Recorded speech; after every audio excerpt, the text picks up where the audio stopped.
срочно. Очередная перестрелка в Варухе. Погиб один человек. В заблокированном Варухе остается глава Согда Раджабы Ахмадзода. От пули граждан Кыргызстана погиб гражданин Таджикистана. Еще двое ранены, сообщили об жителе Джамиата Варух.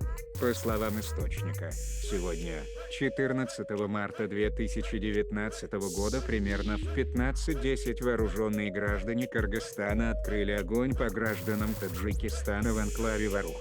Они открыли огонь в селе Точикон Джамиата Варух. В результате один 37-летний Рафаэддин Тишаев погиб. Он был двоюродным братом Игбола Тишаева, пресс-секретаря председателя города Исфара. Еще один человек, Ансариддин Хайдаров, получил огнестрельное ранение в руку, сообщил житель Джамиата. Двое граждан Таджикистана, Абдугафур Вахидов и Насиба Зайнева, также были доставлены в больницу после того, как их закидали камнями. Причина очередного конфликта неизвестна. По словам местных жителей, кыргызская сторона вооружает своих жителей. В настоящее время дорога в анклав Варух из Исфара остается заблокированной. Они даже не пустили председателя Сагдийской области Раджабу Ахмадзода, который прибыл туда утром на переговоры, покинуть Джамиат Варух. Сейчас он вместе с начальниками силовых структур Согда и мэром Исфары находится в Варухе, сообщил источник. Глава Согда Раджабы Ахмадзода на месте конфликта. Что происходит? Конфликт на таджикско-киргизской границе продолжается второй день. 13 марта жители села Точикон Джамиата Варуха и кыргызского Аксая закидали друг друга камнями. В этом конфликте пострадали более 20 граждан Таджикистана. В другом конфликте в селе Хаджаяла Джамиата Чаркув погиб 43-летний педагог Хусейн Хакимов. Еще 4 попали в отделение травматологии Центральной больницы города. Погранслужба Таджикистана заявила, что киргизская сторона в нарушение договоренностей начала строительства дороги на спорном участке границы. В заявлении таджикского погранведомства отмечалось, что силовые структуры Кыргызстана закрыли дорогу из Исфара Варух и взяли в заложники жителей Варуха, пассажиров 2 маршрутов.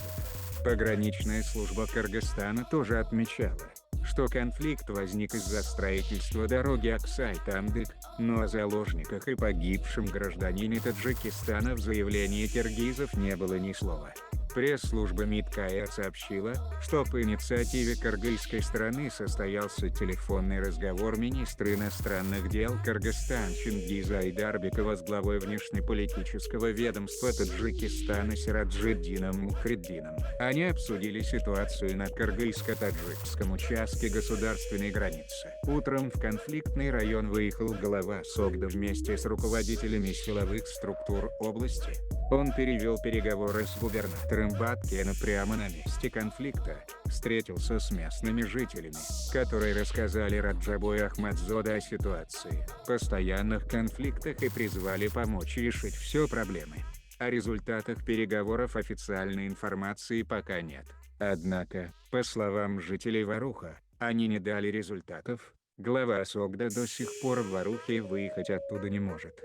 Суть проблемы. Жители таджикского анклава Варух выступают против строительства дорог со стороны Кыргызстана, так как опасаются, что, таким образом, кыргызская сторона со всех сторон заблокирует Джамиат, и верховье реки Варух тоже будет под ее контролем, и жители могут остаться без воды.